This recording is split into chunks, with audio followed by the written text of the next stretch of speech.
Welcome back to another installment of Adventures in Boozetube, my endeavor of trying to try barrel-aged beers and bourbon and at some point some scotch or other whiskeys and give you my not sophisticated, not elaborate, not super intelligent reviews of whiskey. Uh, Two things. One, I have a white background on my main monitor here, hopefully giving me a little more light. Um, this is obviously kind of a new thing for me, so I'm kind of playing around a little bit. Feel free to leave comments and tell me how fucking terrible I am, or how the lighting is terrible, or my mic is terrible, etc. I'm working off of like a $50 Logitech um, G922 webcam, okay? So the quality is low for the time being. Anyway, for tonight's video, I wanted to try something that is once again something that you can find. It's not incredibly rare, but you're not going to find it all the time.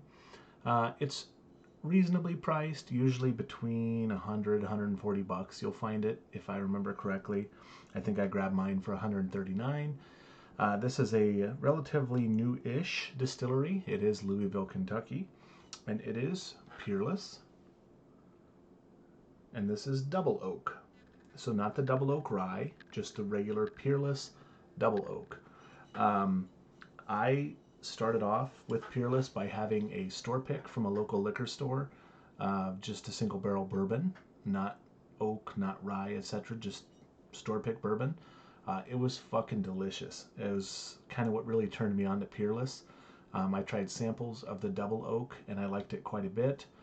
I tried the High Rye and I liked it quite a bit, but I have not tried the Double Oak Rye, which I've heard is like the creme de la creme of Peerless.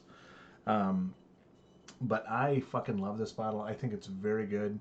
Obviously, we're going to do a taste here. I'm going to kind of walk you through my not high IQ tasting notes.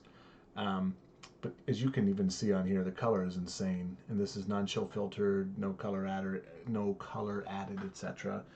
But Peerless. So Peerless is distilled and bottled by Kentucky Peerless Distilling Company, Louisville, Kentucky. Bourbon twice barreled in new oak. Non-chill filtered, strictly sweet mash, no water added, and barrel proof. So this is 108.4 proof. Yeah, so if there's no age statement, obviously for bourbon, I believe it's 4 years minimum in new oak. And then for double oak, they essentially take it out of that and then put it in a new oak barrel, I think. I don't know that 100%. And then Louisville, Kentucky. So, you know, since it's not age stated, I assume that this is their own distillate. I don't know that for sure, so don't quote me there.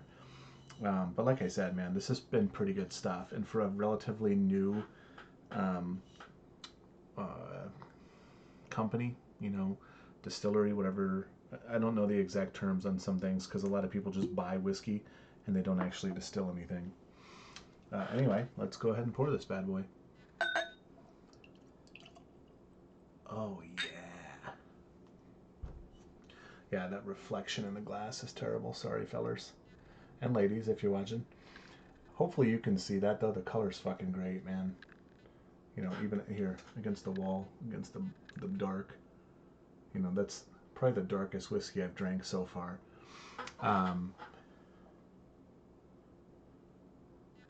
Nice SJ. Nose is good.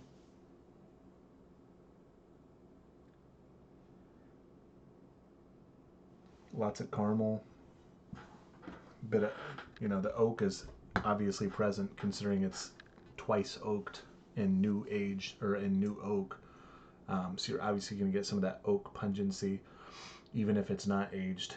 You know, I'm not saying that aging it for 4 years plus however many months or whatever in a new oak somehow makes it 8 years or something like that. But you certainly can smell that oak. Kind of almost a little funky. I don't know what the mash bill is.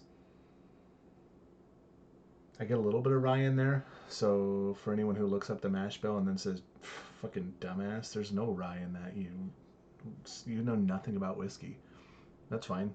I admit that I don't. So, but I can tell you I smell oak, and there's certainly some rye in there. That's what I smell. That's what my schnoz smells. But it smells great, especially, like I said, for a younger aged whiskey.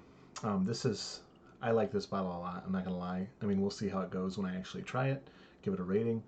But I will say that this is one that I think, like I said, I paid 135 for it, 130. I think I've seen it as low as 100-ish, as high as 200 at places you don't want to actually buy things from. But this is good. I think it's worth having. I don't think, at least if you like oak, especially if you like double oaked products, you're not going to be mad with this if you buy it. Is it worth the full 100 to 140 bucks? Once again, that's up to you to decide. You are the one who knows your budget. You are the one who knows what you like. But I find this to be a very good one. I would like to try the Double Oak Rye and buy a bottle of the High Rye, because those are both good. And as I said, I do like rye a lot. But yeah, the nose is good on this, man. And you can't beat that color, especially for something, that's probably only about 4 or 5 years aged. All right, cheers, side mouth.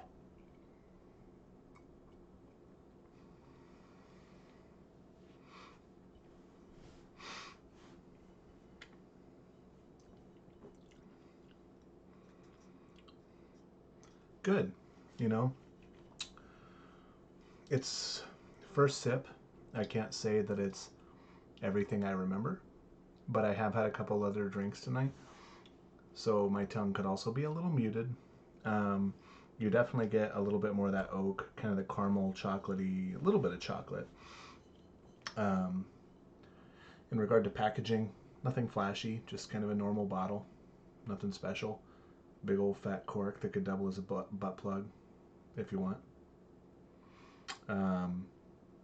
Yeah, and the color, dude. The color is like the biggest selling point to this, in my opinion. It's good. Finish pretty quick. Like I said, I have had a couple other drinks tonight, so not hammered. But I'm just saying that, after, especially if you're drinking a couple higher proof things, your palate's not going to be what it should be. You can watch Fred Minnick try 100 whiskeys, or try, someone else doing 8 blinds. I think anyone who's ever drank whiskey or done more than about 4 in a blind, you're not going to taste much after those first 4. So this would be, I think, my third of the night. I had a little, what the hell did I have?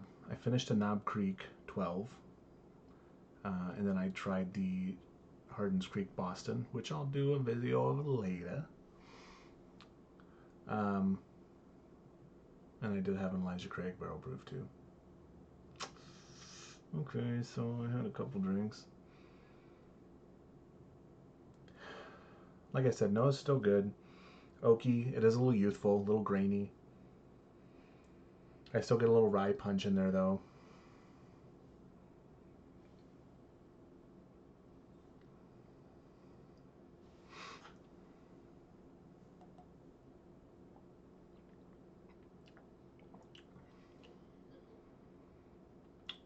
When I roll it around the front, definitely get a little more character. But I gotta say, this isn't as good as I remember it. I'm chalking that up to 1. Like I said, this is not my first or second or third pour of the night. So I think my tongue's just a little fatigued. It is still darn good.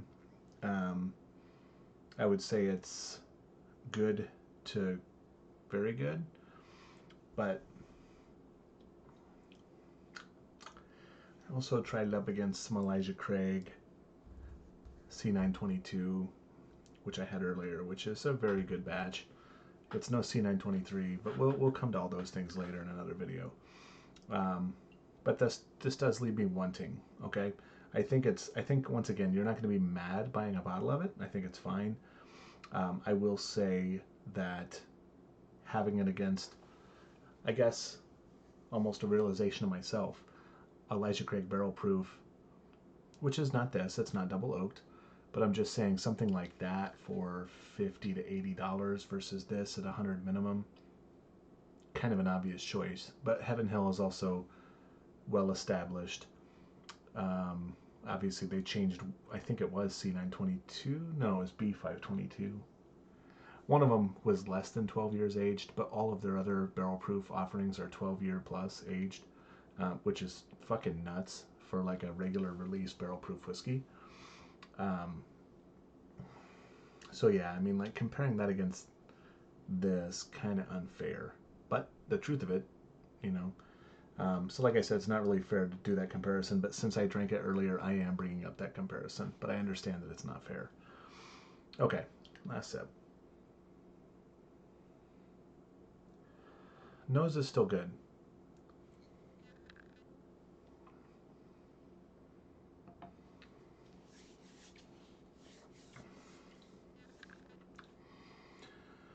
It's good, not great.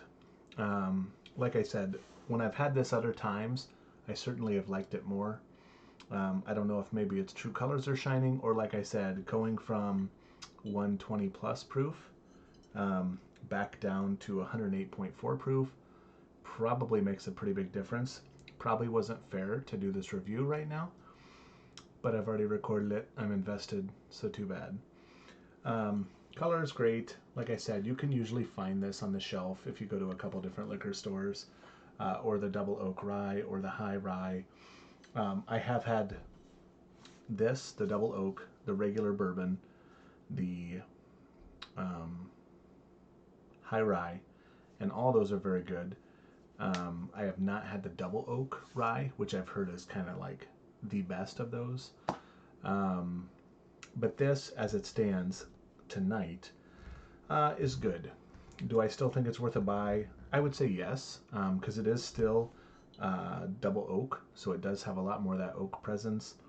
Kind of a little bit of the mouthfeel is okay. Finish is kind of short. I certainly would want more from a bottle that I paid 120, 134. But like I said, I'm kind of chalking this up. I'm going to put about 25% reduced review on this because I had other drinks tonight. So this is learning by experience.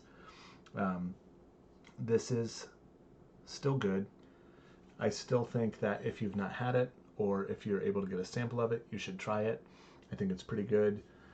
Rating, I would say, based on how I've rated other things, I've got to say this is probably more like a, based on tonight's experience, probably like a 7.1, 7.2, somewhere around there. It's certainly still good. I just think that after having some other, pretty darn good whiskeys, kind of is a little overshadowed, and I'm kind of feeling that, especially going from a higher proof back down to a less than 110. So buy it, up to you. Double oak, I still think it's worth it. I would still buy it if you haven't tried it or you don't have any double oaked offerings. I know Woodford has a double oaked offering, and they do a lot of, not a lot, but they do store picks. So that would be another option, and it's probably cheaper as well. But my opinion on Peerless is still high. I still think Peerless puts out good stuff, especially for being kind of younger whiskey. I think it's good stuff. It's just like I said, tonight's experience is a little diminished. So like I said, 7.1, 7.2, somewhere around there. I think if I were rating this on any other night where I hadn't tried anything else, it'd probably be in the mid 7s, mid to upper 7s even. But like I said, I'm rating it based on tonight, based on having my other pours. So 7.2 final answer for Peerless Double Oak. But that color though, that color. Okay. Anyway, thanks for watching. Have a good night. And like I said, in the comments, let me know what you think of this whiskey, or what you think of the other Peerless offerings, or what you want me to review next. That's all. Thanks and have a great night.